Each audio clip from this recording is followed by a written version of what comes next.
దేవుని నామమున స్తోత్రములు. మీకు అందరికీ నా హృదయపూర్వకమైన వందనములు. Praise the lord. హల్లెలూయా. దేవుడు మనల్ని ఈ దినం ఈ విధంగా ఆరోగ్యంతో నింపి క్షేమాన్నిచ్చి నెమ్మదినిచ్చి కృప దయచేసిన దేవునికి స్తోత్రములు. హల్లెలూయా. స్తోత్రం స్తోత్రం స్తోత్రం స్తోత్రం స్తోత్రం స్తోత్రం. అలాగే దేవుడు మనము రోజు వాగ్దానాలు పెడుతూ ఉన్నాను. చాలామంది రిసీవ్ చేసుకున్నారు, లైక్స్ అనేది కొడుతున్నారు. ఆ లైక్స్ కన్నా దేవుని వాక్యం వారి దగ్గరికి చేరటం చాలా సంతోషంగా ఉంది. ఆ తర్వాత ఎంతోమంది ఆదరించబడుతున్నారు. దేవుని వాక్యం అది నా మాటలు కాదు, బైబిల్లో ఉన్న మాటలే నేను ప్రభు నాకు ఇచ్చిన దైవ జ్ఞానంతో నేను చెప్పగలుగుతున్నాను. నాకు మెప్పు కలగాలను, లేకపోతే నాకేదో క్రెడిట్ రావాలని కాదు, ప్రభుకే మహిమలు. అందుని బట్టి స్తోత్రములు. స్తోత్రం స్తోత్రం స్తోత్రం స్తోత్రం. ఓకే, ఈ దినాన చాలా సంతోషం. దేవుడు మనకిచ్చిన వాక్యం ఏందో మనం చదువుకుందాం. కీర్తనలు 20వ అధ్యాయం 2వ వచనంలో ఉంది, పరిశుద్ధ స్థలములో నుండి ఆయన నీకు సహాయము చేయునుగాక. ఆపత్కాలమందు పై వరుస ఉన్న ఆపత్కాలమందు యెహోవా నీకు ఉత్తరమిచ్చునుగాక. యాకోబు దేవుని నామమును నిన్ను ఉద్ధరించునుగాక. పరిశుద్ధ స్థలములో నుండి ఆయన నీకు సహాయము చేయునుగాక. సియోనులో నుండి నిన్ను ఆదుకునుగాక. ఈ మాట ఎవరు చెప్తున్నారండి? దావీదు మహారాజు. దేవుడు చెప్తున్నారు మనకి, పరిశుద్ధ స్థలములో నుండి నీకు సహాయము చేయునుగాక. ఆమేన్. హల్లెలూయా. ఈ దినాన అనేక మంది అనేక సమస్యలతో బలహీనతలతో వచ్చి ఉన్నారు. అయితే ప్రభువు వారి యొక్క అవసరతలే కానీ వారి అక్కర్లే కానీ ప్రభువు తీర్చి వారికి సహాయం చేసి ఉన్నారు. ఎలా అంటే దేవుని వాక్యము ముందు విన్నారు, విశ్వసించారు, లోబడ్డారు, తగిన ఫలమును అనుభవిస్తున్నారు. Amen. Praise the lord. Hallelujah. Okay, నిన్న వాగ్దానం ఏంటి అని మనం చూస్తే, కొరింథీయులు రాసిన 2వ పత్రిక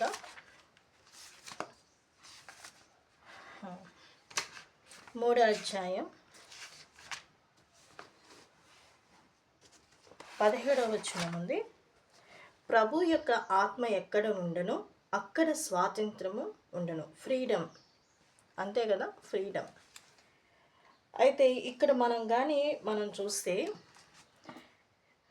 కొరింథీ పత్రికలో ఒక మాట పౌలు గారు రాస్తున్నారు. ఏమనంటే, మమ్మల్ని మేము మెచ్చుకోవటానికి మొదలు పెట్టదమా? కొందరికి కావాల్సినట్టు మీ యొద్దకైనను మీ యొద్ద నుండినైనను సిఫారసు పత్రికలు మాకు అవసరమా? మా హృదయముల మీద రాయబడి ఉండి మనుషులందరూ తెలుసుకొనుచు చదువుకొనుచున్న మా పత్రిక మీరే కదా. రాతి పలక మీద కానీ సిరాతో కానీ రాయబడక మెత్తని హృదయములు అనే పలక మీద జీవం గల దేవుని ఆత్మతో మా పరిచర్య మూలంగా రాయబడి ఉన్న క్రీస్తు పత్రికై ఉన్నారని మీరు తేటపరచబడుచున్నారు. క్రీస్తు ద్వారా దేవుని ఎడల మాకిట్టి నమ్మకము కలదు. చూడండి, దేవుని వాక్యము, జీవం గల దేవుని ఆ వాక్యము అది ఎవరి హృదయాల మీద రాయబడి ఉందంటే మెత్తని హృదయాలు, మీ మెత్తని హృదయాల మీద రాయబడి ఉన్నది. అయితే మేమేదో అంటే మెప్పు కోసము ఘనత కోసము ఈ పరిచర్య మేము చేయట్లేదని పౌలు గారు తన పరిచర్య విషయమై ఆయన రాసి ఉన్నారు. అయితే ఇక్కడ మనం చూస్తే చదువుకుందాం మనం, ఎందుకనంటే చదివితే ఇంకా బాగుంటుంది. క్రీస్తు ద్వారా దేవుని ఎడల మాకిట్టి నమ్మకము కలదు. మా వలన ఏదైనా అయినట్లుగా ఆలోచించుటకు మా అంతట మేమే సమర్థులమని కాదు, మా సామర్థ్యము దేవుని వలనే కలిగి ఉన్నది. ఆయనే మమ్మను క్రొత్త నిబంధనకు అనగా అక్షరమునకు కాదు కానీ ఆత్మకే పరిచారకులు అవుటకు మాకు సామర్థ్యము కలిగించి ఉన్నాడు. అక్షరము చంపుని కానీ ఆత్మ జీవింపచేయును. ఇక్కడ మనం చూస్తే మోషే పాత నిబంధనలో మోషే గారు ఉన్నారు. ఆయన పరిచర్య ఏ విధంగా ఉందంటే, ఆ పరిచర్య ఇజ్రాయెల్ ప్రజల్ని నడిపించారు. ఆ తర్వాత ఆయన నడిపించిన తర్వాత ఆయన కొండ మీద, సీనాయి కొండ మీద వెళ్ళి దేవునితో 40 దినములు అక్కడ దేవునితోనే ముచ్చటిస్తూ మాట్లాడుతూ వచ్చారు. ఆ టైంలో దేవుడు పదాజ్ఞలు పలక, అంటే ఆయన స్వహస్తాలతో రాసిన ఆ పలకల్ని ఆయన తీసుకొచ్చారు. అవి ఏంటి అంటే పదాజ్ఞలు.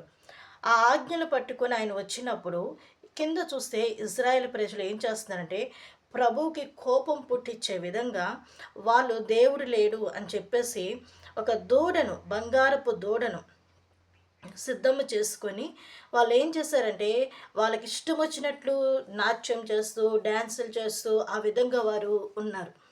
ఉన్నప్పుడు మోషేకి కోపం వచ్చింది. దానికి కారణం ఎవరు? అహరోను.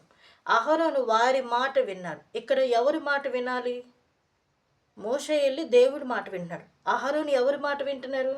ప్రజల మాట. కాబట్టి దేవుని మాట ప్రకారంగా చేయకుండా అహరోను కూడా ఒక యాజకుడు అయి ఉండి తన దేవుని నడిపించబడకుండా ప్రజలు చెప్పినట్టు చేసినందుకే ఆ దుస్థితి. మనుషుల్ని ఎప్పుడు సంతోషపెట్టాలని అని మనుషులు అనుకుంటారు అహరోనులాగా. కానీ మనం ఎప్పుడు కూడా దేవుని సంతోషపెట్టాలి.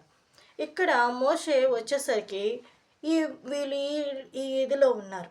ఆయనకు కోపం వచ్చి దేవుడు రాసిన ఆ పలకల్ని ఇసిరేశాడు. ఆయనకు అంత కోపం వచ్చేసింది. అంటే ఎంత భయంకరంగా వాళ్ళు ఉన్నారో మీరు ఆలోచించండి. ఎంత దారుణంగా వాళ్ళు ఉన్నారు. తర్వాత ఒక నిమిషం ఏమనుకోవద్దు, నాకు కొంచెం ఫ్రీగా ఉండటానికి వీడియో. ఓకే. ఆ తర్వాత ఇజ్రాయేల్ ప్రజలు ఆ విధంగా వాళ్ళు ప్రవర్తించడం జరిగింది. అయితే ఇక్కడ మనం బైబిల్ ఇంకా స్టోరీ అంతా మనకందరికీ తెలిసిందే. అక్షరము చంపును. ఇప్పుడు ఇజ్రాయేల్ ప్రజలు అంటే ధర్మశాస్త్రాన్ని అనుసరించే వాళ్ళు ఇప్పటికీ ఆ మాటలు, ఆ అక్షరాన్ని వాళ్ళు నమ్ముకుంటారు. కాబట్టి వాళ్ళు ఎప్పుడు కూడా ముసుగు వేసుకొనే చదువుతుంటారు. వాళ్ళు ముసుగు వేసుకొని వాళ్ళు చదువుతుంటారు. ఏది? వాళ్ళకి ఇచ్చిన ఆజ్ఞను బట్టి. నేను చెప్పట్లేదు, బైబిల్లో ఉన్న మాట పౌలు గారు రాసింది. అయితే మనమైతే వాళ్ళకి తెలియలా క్రీస్తు వచ్చారు, ఆ ముసుగు తీయబడింది అనే విషయం వాళ్ళకి తెలియలా. మనమైతే ముసుగు లేని వారముగా మనము దేవునితో ఆత్మతో జీవింప చేయబడుతున్నాం. వాళ్ళు ఇప్పటికే అక్షరమునకే వాళ్ళు బానిసలై ఉన్నారే కానీ ఆత్మకు మాత్రం వాళ్ళు దేవునికి సమీపంగా ఉండలేదు. వాళ్ళు అక్షరమునకు వాళ్ళు ముసుగు వేసుకొని ఉన్నారు. ఆ తర్వాత మనం చదువుకుందాం. అంటే ఏంటనంటే, యేసు ప్రభు వచ్చిన తర్వాత ఆయన సేవా పరిచర్య చేసిన తర్వాత ఎప్పుడు ఆయన సిలువ మీద ఆయన త్యాగమయ్యారో, ఆయన చనిపోయిన తర్వాత అప్పుడు ఏం జరిగిందంట, ఆ సెకండ్స్లో ఒక 2 సెకండ్స్లో, ఒక 5 సెకండ్స్ అనుకుందాం. ఓకే, ఆ టైంలో ఏమైందంటే యేసు ప్రభు చనిపోతూ లామా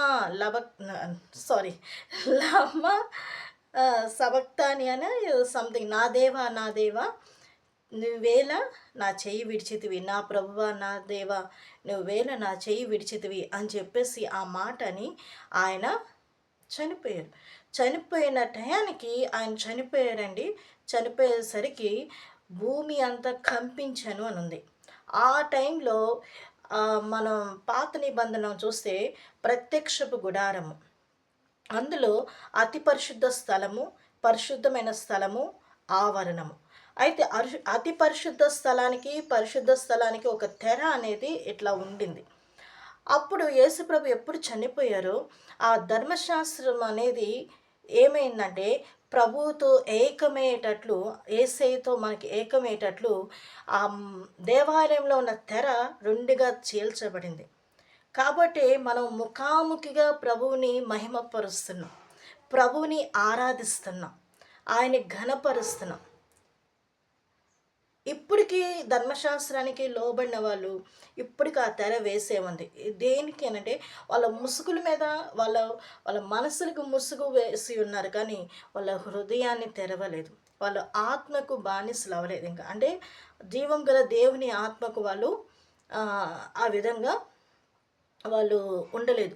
కాబట్టి ఇక్కడ పౌలు గారు అంటారు, ప్రభువే ఆత్మ. ఆ ఆత్మ ఏం చేస్తుందంటే మనల్ని స్వాతంత్రం అంటే ఫ్రీడమ్ దేవుడు మనకి అనుగ్రహించాడు. అర్థమవుతుందా? ఇది నా చిన్నప్పుడు డేవిడ్ రాజ్ పాస్టర్ గారు ఆ టైంలో ఈ మాటలు ఆయన చెప్తున్నప్పుడు చిన్నదన్నప్పుడు నేను చాలా చిన్న పిల్లలు మేము. ఆ ఉపదేశాలు వాళ్ళు చెప్తుంటే మేము వినేవాళ్ళమే. ఆయన ఎగురుతా ఇదిలో ఆయన చెప్తుండేవాళ్ళు. ఎంత ఉజ్జీవంతో చెప్పేవాళ్ళంటే పాట పాడుతూ గుడారాల పండుగలైతే మందసం గురించి చెప్పేటప్పుడు అప్పుడు వెస్లన్న వీళ్ళందరూ సైడ్ ఉండేవాళ్ళు. ఇప్పుడు దేవుడు వాళ్ళని బహుగా వాడుకుంటున్నారు కానీ అప్పుడు వాళ్ళు పక్కన ఎక్కడో ఉండేవాళ్ళు. ఆ పాటకి ఆ కీబోర్డ్ వాళ్ళు ప్లే చేస్తుంటే తమ్ముడా అంటూ వెస్లీ ప్లే చేయమంటాం. రమేష్ అన్నప్పుడు స్వరూప్ అన్న వీళ్ళందరూ తబలా ఇలా కొడుతుండేవాళ్ళు. ఆయన ఎగురుతా డాన్స్ లేస్తుంటే యేసుని గారు కూడా ఏమి సంతోషించేవాళ్ళు ఆ టైంలో. గుడారాల పండుగ లాస్ట్ రోజు మెసేజ్ అంటే డేవిడ్ రాజ్ అంకుల్ ఉజ్జీవంతో చెప్పేవాళ్ళు. ఒక ప్రాక్టికల్గా చూపిస్తూ అవన్నీ ఆయన చేస్తుండేవాళ్ళు. ఆ ఉపదేశాలు అనేది అప్పుడు చిన్న వయసులో అందుకే చిన్న పిల్లల్ని ఆటంకపరచకుడి. ఇలాంటి వారితే దేవుని రాజ్యం. దేవుని మాటలు వాళ్ళ హృదయంలో కానీ నాటిని అంటే ఇదిగో నేను చెప్పినట్లు అనేక మందికి చెప్పుకుంటూ ఉంటారు దేవుని మాటలు. అందుకే ఎన్ని శ్రమలు వచ్చినా ఎన్ని బాధలు వచ్చినా ఒక్కోసారి రకరకాల అవంతరాలు మనకి కలిగిన మనం ఏం చేస్తామంటే కుమిలిపోయినప్పుడు ప్రభు ఆత్మ మనల్ని ఏం చేస్తుందంటే ఆయన సన్నిధికి చేర్చి మనతో దేవుడు ముచ్చటిస్తూ ఉంటాడు. ఆత్మలో దేవుడు మనతో మాట్లాడుతుంటాడు. డైరెక్ట్గా వచ్చి కాదు, దేవుని వాక్యం ద్వారానే ప్రభు మనకి ఆ చెప్పిన ఉపదేశాలు దేవుడు ఏమంటారు జ్ఞాపకం చేస్తూ ఉంటాడు. దేవా క్షమించు, ఏదైనా తొందరపడి ఏదన్నా నిర్ణయాలకు కానీ చాలామంది దేవుని బిడ్డలు అనేవాళ్ళు ఉన్నప్పుడు దేవుడు ఏం చేస్తాడంటే వాక్యం ద్వారా వాళ్ళని ధైర్యపరుస్తాడు. అంటే నిర్ణయాలు అంటే వేరే కాదు, లోకంలో ఇప్పుడు భయంకరమైన పరిస్థితులు మనం చూస్తున్నాం. కానీ విని అక్క ఒక అన్న భార్యతో తమ్ముడేంటి 40 మంది చనిపోవటం, 70 మంది చనిపోవటం. అటు ఉలవపాడు సైడ్ అదేదో ఊరు కనిగిరి బస్సు వెళ్తూనే ఉంది, మంటలు వచ్చేసినాయి. దేవుని కృప, డ్రైవర్ ఆపేసి ప్రజల్ని అందులో ఉన్న వాళ్ళందరినీ దింపేసి బస్సు కాలిపోయింది. ఓకే, దేవుడు క్షేమంగా ఉంచాడు. ఇంకో చూస్తే బండ్లు కాలిపోవటాలు ఎక్కడ చూసినా మీరు చూస్తూనే ఉన్నారు. అక్కడక్కడ యుద్ధాలు, అక్కడక్కడ భూకంపాలు. ఒక ప్లేస్లో దేవుడు 0 అని చెప్పేసి అన్నందుకు ఎంత భయంకరమైన శిక్ష అనుభవించాడు. అందుకే అతిశయిస్తే మన ప్రభువునందే అతిశయించాలి. అప్పుడే మనం దేవుళ్ళో మనం బలపరచబడతాం. ఓకే, ఈ వాక్యము ఒకసారి మనం చదువుకుందాం. చదివితే అప్పుడు అర్థమవుతుంది నేను చెప్పిన మాటలు. ఓకే,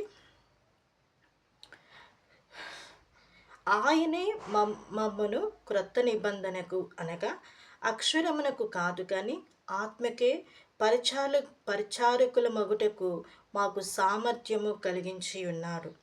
అక్షరము చంపును కానీ ఆత్మ జీవింపచేయను. అక్షరము ఎప్పుడైనా చంపేస్తుంది కానీ ఆత్మ అయితే జీవింపచేయను. మరణ కారణమగు పరిచర్య రాళ్ల మీద చెక్కబడిన అక్షరమునకు సంబంధించినదైనను మహిమతో కూడినదాయను.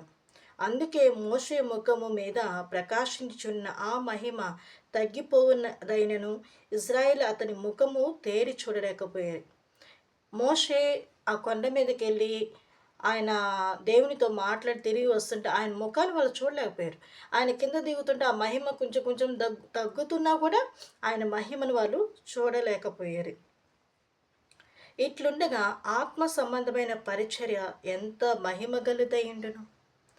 దేవునితో మాట్లాడి అక్షరం కలిగిన ఆ పరిచర్యకే ఆయనకు అంత మహిమతో నింపబడినవాడైతే మరి ఆత్మ సంబంధమైన వాళ్ళం మనము.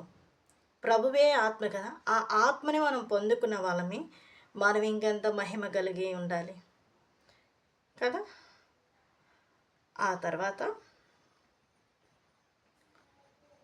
అందుకే మోషే ముఖము మీద ప్రకాశించున్న ఆ మహిమ పోయినదైనను ఇజ్రాయేలు అతని ముఖము తేరి చూడలేకపోయిరి. ఇట్లుండగా ఆత్మ సంబంధమైన పరిచర్య ఎంత మహిమ గలదై ఉండెను. శిక్షావిధికి కారణమైన పరిచర్యే మహిమ కలిగినదైతే నీతికి కారణమైన పరిచర్య ఎంతో అధికమైన మహిమ కలుగును. ఆమేన్. ఈ పరిచర్య నీతికి కారణం. ఈ పరిచర్య ఇంకా ఎంతో మహిమ కలిగినది. అత్యధికమైన మహిమ దీనికి ఉండటం వలన ఇంతకు మునుపు మహిమ కలదిగా చేయబడిన ఈ విషయంలో మహిమ లేనిదాయను.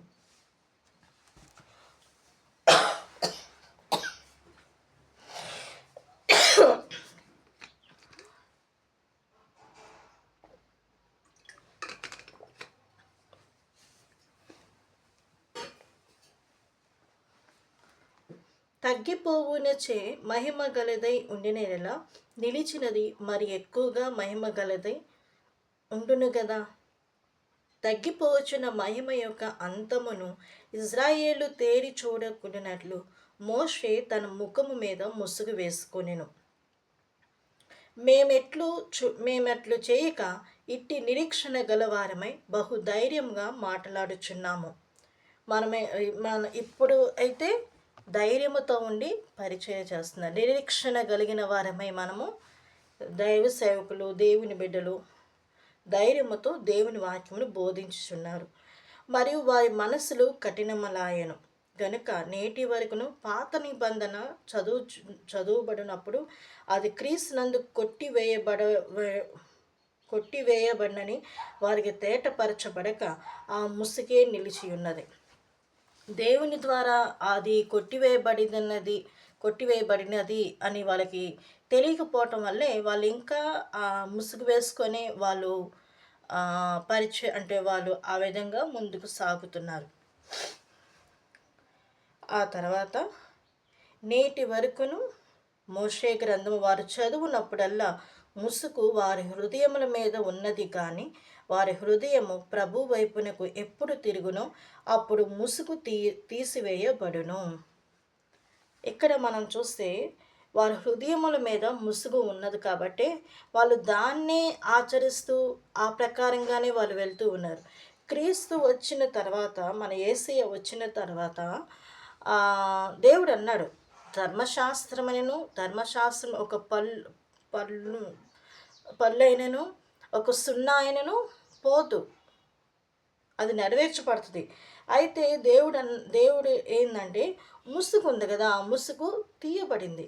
అయితే వీళ్ళు మాత్రం ఇంకా ఆ పాత నిబంధన ఇదిలోనే పోతున్నారు కాబట్టి వాళ్ళ మనసుకే ఆ ముసుగు వేయబడి ఉన్నది, కానీ వారి హృదయమునకే వారు ముసుగు వేయబడి ఉన్నది. అయితే మన యేసయ్య ఎలాంటి వాళ్ళంటే ఆయన రెండుగా చీల్చారు. మన హృదయము ప్రభుతో ఏకమై ఉండేలాగానే చేశాడు. ఇక్కడ మనం చూస్తే వారి హృదయము ప్రభు వైపు కానీ వాళ్ళు తిరిగితే ఆ ముసుగు అనేది తీయబడుతుంది. అయితే మనమైతే దేవుని వైపు తేరి చూస్తున్నాం. అందుకే ప్రభువే ఆత్మ. ఎవరండి? పరిశుద్ధాత్మ పొందుకోండి అని అంటే దేవుని పొందుకోండి, దేవుని ఆత్మను నింపబడండి. దేవునితో మనం సహవాసం కలిగి ఉండాలి, ఆత్మ కలిగిన ఉండాలి. ప్రభు యొక్క ఆత్మ ఎక్కడ ఉండునో అక్కడ స్వాతంత్రము ఉండును. మనమందరము ముసుగులేని ముఖముతో ప్రభు యొక్క మహిమను అద్దం వలె ప్రతిఫలింప చేయుచు మహిమ నుండి అధిక మహిమను పొందుచు ప్రభువుకు ఆత్మ చేత ఆ పోలికగానే మార్చబడుచున్నాము. మళ్ళీ ఒక్కసారి చదువుకుందాం. మనమందరమును ముసుగు లేని ముఖముతో ప్రభు యొక్క మహిమను అద్దము వలె ప్రతిఫలింప చేయుచు. ఇక్కడ మనం అందరం ఎవరమండి? ముసుగు లేని వారము. అవునా?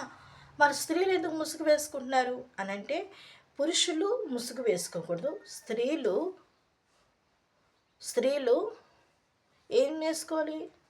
ముసుగు వేసుకోవాలి కంపల్సరీ, స్త్రీలకు మాత్రం. అయితే పురుషులు మాత్రం వేసుకోకూడదు. ఒకవేళ వాళ్ళు వేసుకున్నారనుకో, వాళ్ళు హెయిర్ కట్ చేసుకొని అప్పుడు ముసుగు వేసుకోవచ్చు. అర్థమవుతుందా? అయితే ఆడవాళ్ళు మాత్రం కంపల్సరిగా ముసుగు వేసుకోవాలి.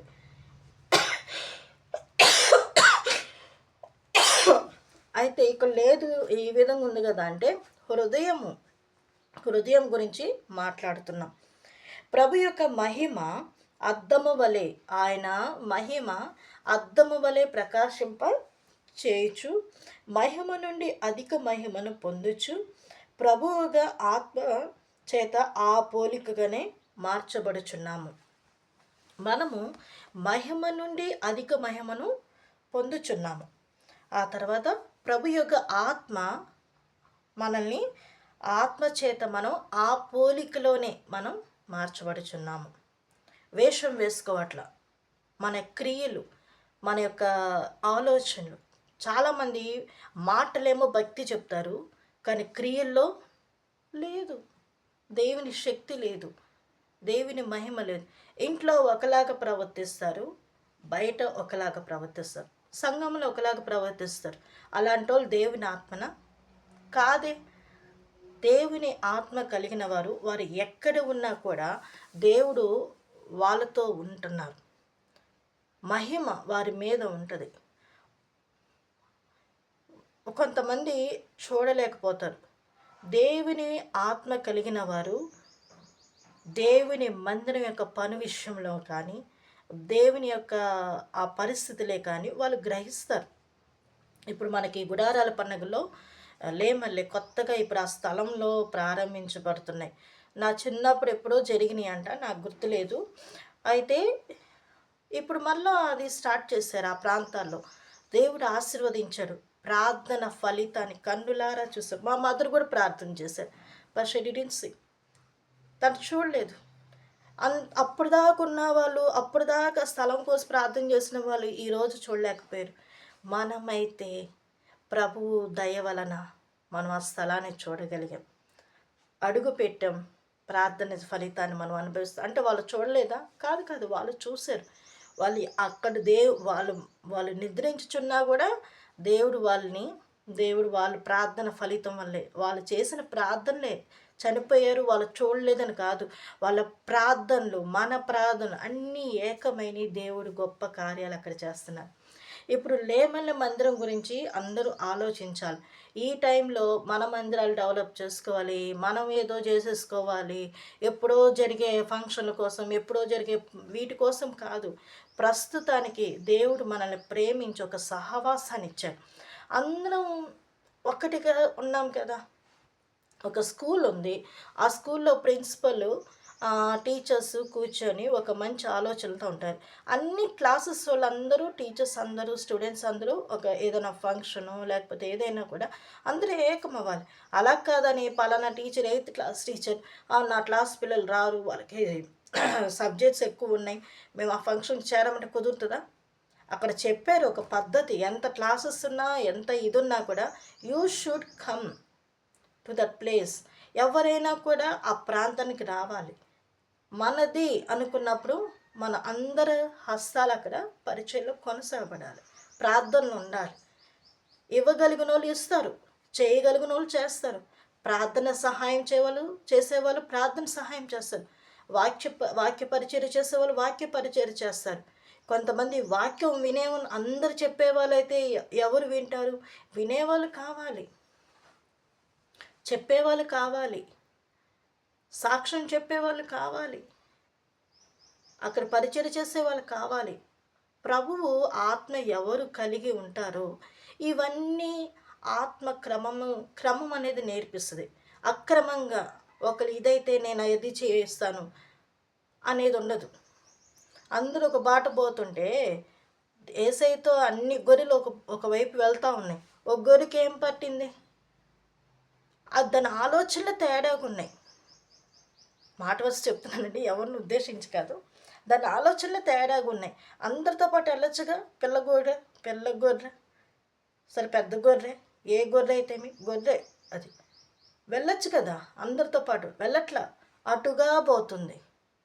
అయినా ప్రభు కనికరించి ఆ సమాజంలో అంటే ఆ మందలో చేర్చారు. చాలామంది ఈ టైంలో రకరకాల ఇది పెట్టుకుంటారు. మనమందరం ఒక ఇంటి వారమైతే, యేసయ్య మనల్ని ప్రేమించి మనకు ఒక సహవాసాన్ని ఇచ్చారు. ఒక దైవజనులు మన ముందు ఉన్నారు. ఆయన ఆయన్ని దేవుడు ఏర్పాటు చేసుకున్నారు. ఆయనకి ఈ ఘనమైన పరిచర్య అప్పచెప్పారు. ఆయన తన పని తాను చేసుకున్నారు. ఆయన ఉన్నంత వరకు దేవుడు అంతవరకు చేపిచ్చారు. ప్రభు పిలుచుకున్నారు. ఆయన కూడా దేవునికి లోబడి వెళ్ళిపోయారు. దైవజనులు యేసన్ గారు. ఆయన మిగిల్చిన పరిచర్య ఇంకా ఉంది. పరిచర్య చాలా ఉంది. ఆ పరిచర్య, ఆ పరిచర్యలో కొనసాగబడుతున్న సేవకులందరికీ విశ్వాసులు కూడా తోడ్పడవాలి. సేవకులే అంటే వేరే దారిగా మాకు మాకు పట్టదు అని అనుకోకూడదు. విశ్వాసులు కూడా అందరూ కూడా ఏకమై ఇది నా పని, ఇది నాది అని అనుకొని చేస్తే ప్రతి ఒక్కరూ ప్రార్థనలే కానీ ఆ బ్లెస్సింగ్స్ అనేది చూస్తాం. ఎవరో మనుషులు మనల్ని ఆధిక్యత ఇవ్వాలి, మేము స్టేజీల మీద ఉండాలి, లేకపోతే పాట పాడాలి, మేము అది కనబడాలి, మేము అక్కడే కనబడాలి, ఘనపరచబడాలి. మనం కాదు ఘనపరచబడాల్సింది, దేవుడు ఘనపరచబడేది. ఎవరిని పిలిస్తే ఏమి, దేవుని వాక్యం అక్కడ వస్తుంది కదా. ఏ ఇంటర్నేషనల్ స్పీకర్ వస్తే ఏంటి, ఎవరైతే ఏమి, ప్రభువు అక్కడ నిలబడడానికి వాక్యం చెప్పాలన్న దానికి కూడా ఒక ధైర్యం కావాలి. మోషేకి అప్పచెప్పాడు దేవుడు. చూద్దాం మోషే ఎలా చేస్తాడు. మోషేని అప్పచెప్పాడు. నమ్మకంగానే చేశాడు. దేవుని ఇల్లంతటిలో నమ్మకంగా ఉన్నాడు. అహరోను ఉన్నాడు. ఏం చేశాడు? మోషే అట్లా వెళ్ళిన వెంటనే ప్రజల మాట తీసుకున్నాడు. నువ్వు ఎప్పుడైనా కూడా ఏ పని ముట్టుకున్నా కూడా ప్రభువుకు ఫస్ట్ మీరు విజ్ఞాపన చేయాలి. నువ్వు ఎంత పెద్దోడివైనా కూడా విజ్ఞాపన చేయాలి. ప్రభు దగ్గర పొందుకోండి. ఎవరైనా కూడా దైవ సేవకులైనా, విశ్వాసులైనా, కుటుంబ పరంగా ప్రభువుని అడగండి. ప్రభు మీకు ఆలోచన చేసినప్పుడు సమాజం యొక్క ఆలోచన కూడా వినాలి. ఆశీర్వదించబడే విధంగా మనం పోవాలి. అది దేవుడు మనకిచ్చిన ఆ జ్ఞానం. ఆత్మ కలిగిన వాళ్ళు వివేచిస్తారు. ఆత్మ కలిగిన వాడు జ్ఞానం కలిగి ఉంటాడు. ఆత్మ కలిగిన వాడు ప్రేమతో ఉంటారు. అయితే ఆత్మ కన్నా శ్రేష్టమైనది ప్రేమ. ఈ ప్రేమ కానీ కరువైపోతే నువ్వు ఎంత ఆత్మ కలిగి లబలబ అంటున్నా కూడా వేస్టే. అదేం ఉండదు. ప్రేమతో ఉండాలి. ఓకే, ఈరోజు నాకు కూడా ఎంత పని, మందిరంలో కూర్చున్న ఒక పాట పాడాను. విశ్వాసులు ఇక్కడ పరిచయం చేసే వాళ్ళు తక్కువ, చెప్పినా అంత కాదు. వాళ్ళందరికీ భోజనాలు సిద్ధపరిచి స్ట్రెంత్ తక్కువ కాబట్టి ఏదేమైనా వాళ్ళకి వంటలు చేసి నాకు ఈరోజు ఇదే పని అయిపోయింది. పరిచర్య ప్రార్థన చేయండి. నలుగురిలో పరిచర్య చేసి బిడ్డలు కూడా దేవుడు అనుగ్రహించాలి. పరిచర్య అంటే పరుగులు తీయాలి. నా మాటే వినాలి, నాదే కాదు. ఇక్కడ ఒక పరిచర్య అనేది ఒక జ్ఞానంతో ఉండాలి. ముందు రోజు సిద్ధపాటు కలిగి ఉండాలి. అప్పటికప్పుడు ఉంటే అది ఎట్లా అవుతుంది? తెలివి ఉండాలి కదా. ఓకే, ఏదేమైనా కూడా దేవుని సన్నిధి అన్నీ నాకే చేయాలి, అంతా నేనే చేయాలనుకున్నప్పుడు ముందు చూపు ఉండాలి. ఎట్లా అని దేవుని ఆత్మ కలిగిన వాళ్ళు రేపు జరగబోయే కార్యక్రమం గురించి ఇప్పటి నుంచే ప్రభు దగ్గర పోరాడతారు, అడుగుతారు. ఆ విధంగా వాళ్ళు ఆన్సర్ పొందుతారు, జయం కలుగుతుంది. అది కాదే కొంతమందికి అప్పటికప్పుడు ఎవరినో బలహీనపరచబడాలి, వాళ్ళని పక్కన పెట్టాలి, నువ్వేం వాడబడాలంటావు. పక్కన వాళ్ళని, ఇంట్లో ప్రతిష్ఠించబడిన వాళ్ళు నువ్వెందుకు వాడుకోలేకపోతున్నావు? దేవుని ఆత్మ కలిగిన వాళ్ళైతే ఎవరు పరిచర్య చేస్తున్నారు, ఎవరు ఏ ఇదిలో ఉన్నారు అనేది గ్రహింపగలిగిన వారే అలాంటి వాళ్ళకి పరిచర్య అప్పచెప్పబడుతుంది. ఏదైనా వాళ్ళు 11ంటికి లేసే వాళ్ళని అప్పుడు ఇచ్చి వాళ్ళకి అన్నీ ఇచ్చేసి ఆ తర్వాత వాళ్ళు పాడుతున్న ప్రార్థన చేసిన లబలబ నీకు ఆత్మ వస్తుందంటే నువ్వు ఆత్మ లేని వాడువు. నీ గ్రహింపు లేదా?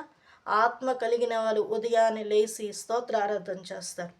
ఆ తర్వాత మందిరం యొక్క పనుమట్టులు గమనించుకుంటుంటారు. సమూయేలు దేవుని మందిరంలో ఉన్నప్పుడు ఏం చేశారు? దైవజనులు ఏం చేస్తున్నారు? మందిరం యొక్క శుభ్రత గురించి ఆలోచించాలి. పరిచర్య ఎక్కడికి వెళ్ళాలి, ఏ ప్రాంతానికి మనం వెళ్తే ఆశీర్వాదం, తగ్గింపు ఉంటుంది. నేను కూడా వాడబడాలి, అది కాదు వాడబడేది. ఆ స్థానం ప్రభు ఒకరోజు ఇస్తారు. కంగారు ఎందుకు? సరే, నీకేం ఇవ్వలేదా? పాట ఇవ్వలేదా? వాక్యం ఇవ్వలేదా? ప్రార్థన ఇవ్వలేదా? ఓకే, మౌనంగా ఉండు. ప్రభు కదా నేను మెచ్చుకునేది. నువ్వు పిలిచినప్పుడు, దేవుడు పిలిచినప్పుడు నీ కిరీటం అరే నేను I didn't do anything no అంటే, నాకు తెలుసు బిడ్డ నువ్వేం చేసావు పరిచర్య. నేను నిన్ను గమనిస్తూనే ఉన్నాను, నీ మాట నేను వింటూనే ఉన్నాను, నీ ప్రవర్తన నేను చూస్తూనే ఉన్నాను. అప్పుడు నీకు జీవ కిరీటమో నీతి కిరీటమో ఏ కిరీటమో అక్కడే ఇవ్వబడుతుంది. ఈ మనుషుల ముందు కాదు మనకు కావాల్సిన మెప్పు ఘనత. ఇక్కడ పౌలు గారు కూడా అంటున్నారు, మిమ్మల్ని మెప్పించడానికి కాదు మేము పరిచయం చేస్తుంది, ప్రభువుని మహిమపరచాలి, ప్రభువుకే మహిమ కలగాలి. ఇది మన పరిచర్య యొక్క విధానాలు. కాబట్టి దేవుడు అంటున్నాడు, పరిశుద్ధ స్థలములో నుండి నీకు సహాయం చేయునుగాక. పరిచర్య అనేది ఇవ్వబడినప్పుడు దాంట్లో నమ్మకంగా ఉండి చేస్తే దేవుడు మనకి సహాయం చేస్తాడు. అలా కాదు, పరిశుద్ధ స్థలంలో ఉంటారు కానీ పరిచర్య చేయరు, ఏదీ లేదు, సహాయం ఎక్కడి నుంచి వస్తుంది? ప్రార్థన చేసుకుందాం, సహాయం దేవుడు దయచేయునుగాక. ఓకే, ఈరోజు నా ప్లేస్ మార్చేసా. ఈ బెడ్ అటు ఉండేది, ఇటు తీసుకుని వచ్చేది. ఇది ప్రేయర్ చిన్న ప్రేయర్ చేసుకోవడానికి ఒక చిన్న మ్యాట్ కొనుక్కున్నా. ఓకే, యోగా మ్యాట్ లాంటిది అది. సో అది పెట్టుకొని నేను నిన్నటి నుంచి ఆ ప్రిపరేషన్లో మంచం ఏమో మూలకు నెట్టేశాను. కాబట్టే నేను ఈ విధంగా నా ఉంది. ఓకే, ప్రేయర్ చేయండి. దేవుడు మనల్ని ఆశీర్వదిస్తున్నారు. ఒక దివ్యమైన అనుభవంలోకి దేవుడు మనల్ని నడిపిస్తున్నారు. ఓకేనా? దేవుడు ఎంతో ఆరోగ్యం ఇచ్చానండి. భయంకరమైన రోజుల్లో ఉన్నాం. దేవుని రాకడ సూచనలు కనబడుతున్నాయి. ఇప్పుడు దేవుడు మనకు ఒక సహవాసాన్ని ఇచ్చాడు. సహవాసంలో ఉన్న దైవ సేవకుల వాక్యాలు అనేక మంది, వాళ్ళే కాదు, ఇక మినిస్ట్రీలు ఎంతోమంది సేవకులు ఉన్నారు. వారు కూడా అందరూ వాడబడాలి ఈ సంవత్సరం. ఎవరు కూడా నేనుండాలి ఆ పాడేవాళ్ళే పాడకుండా అందరినీ దేవుడు ఏర్పాటు చేసుకున్నారు. అందరినీ దేవుడు ప్రేమించారు. కాబట్టి దేవుడు అందరికీ అవకాశం ఇవ్వాలి. అలాగని కాదు, ఇవ్వలేదు మాకివ్వరా అలాంటివి కూడా భేదాప్రాయాలు ఆలోచించద్దు. ఎందుకంటే దేవుడు ఎక్కడ ఉంచినా నువ్వు దేవునికే నువ్వు మహిమ కలిగిన దానివైతే, దేవుని ఆత్మ కలిగి ఉంటే నువ్వు ఎక్కడున్నా కూడా నిన్ను దేవుడు మహిమపరుస్తాడు. ఒక చిన్న ఎగ్జాంపుల్, నన్ను తప్పుగా అనుకోకండి. నేను గుడారాలపల్లి నుంచి వస్తుంటే ఒక 4 మెంబర్స్ అలా వచ్చాను. ప్రేజ్ రాడమ్మా, అమ్మ ప్రేయర్ చేయవా అంటున్నారు. స్టన్ అయిపోయా. నేను ప్రేయర్ లేదమ్మా, అక్కడ సేవకులు ఉన్నారు, వెళ్ళండి, మేము అట్లా చేయకూడదని. ప్లీజ్ అమ్మ ఒక్కసారి 2 నిమిషాలు చిన్న ప్రేయర్. వాళ్ళు ఎవరు తెలియదు. అప్పుడు నేను అనుకున్నా, మనం ఎక్కడ ఉన్నా ప్రభువు మనల్ని వాడుకుంటాడు. మనం చెప్పుకున్నామా, రాసుకున్నామా? లేదే. స్టేజీల మీద ఉన్న వాళ్ళే ప్రార్థన చేయడం గడగడ ఉనికి లోపల దూరుతున్నారు. ఎందుకని? అమ్మో అందరి మీద చేతులు ఏం వేస్తాము, ఏం ప్రార్థన చేస్తాము అని వాళ్ళు వెళ్తున్నారు. అలా చెప్తారు, వెళ్ళిపోతున్నారు. ఒక్కోసారి నీకు తెలియకుండా దేవుడు సమాజంలో కానీ లేకపోతే ఒక పక్కన మనం వెళ్తున్నా కూడా, అమ్మమ్మ ఒక్క నిమిషం మా కోసం ప్రేయర్ చేయండి అంటే స్టన్ అయిపోవాల్సి వస్తుంది వాళ్ళని చూసినప్పుడు. అదే అవును కదా, వాళ్ళు వచ్చింది అందుకే కదా. వారు వస్తున్నది వాక్యం వినాలని. వారి సమస్యలు ఇన్నున్నాయండి. కొంతమంది వస్తారు కానీ అక్రమ సంబంధాలతో, వింటున్నాం కదా న్యూస్. ఇంకెంత భయంకరమైన పరిస్థితులు ఆ గుడారాల్లో ఈ రకరకాల మనుషులు అందరూ భక్తులే కాదు, అందరూ చేరుతారు. ఇజ్రాయెల్ ప్రజలందరూ భక్తుల ఏం చేశారు? అహరోన్ని అడిగి ఏం చేశారు? వాళ్ళ మనసులో ఉంది. వస్తున్నారు, తిరుగుతున్నారు, పెట్టింది మన్నా తిన్నారు, నీళ్ళు తాగారు, అద్భుతాలు చూస్తున్నారు. కానీ వాళ్ళ మనసులో ఉన్న చెడు బీజాలు మాత్రం పోలేదు. అవి పోవాలి అని అంటే మనము దేవుని ఆత్మ కలిగిన వారమే. మనం నిలబడుతుండగానే మహిమ, అలా దేవుని మహిమ అలా ప్రజ్వలింప చేయాలి. దేవుడు గొప్ప కార్యం చేయాలి. మాటలతో కాదు, క్రియతో చేయండి. క్రియలంటే ఉష్ అని అంటాం కాదు. దేవుడు గొప్ప కార్యం, ప్రేమ, షో లవ్ చూపించండి. లవ్ అంటే వేరే రకం అనుకోవద్దు, దైవ ప్రేమను మనం చూపిద్దాం. దేవుడు మనల్ని ఆశీర్వదించి దీవించను గాక. నాకు ఇచ్చిన ఈ అవకాశాన్ని బట్టి దేవుడు నా పరిచయం కూడా కనపరచాలి. నా కోసం కూడా మీరందరూ ప్రార్థన చేయమని కోరుకుంటున్నాను. Praise the lord.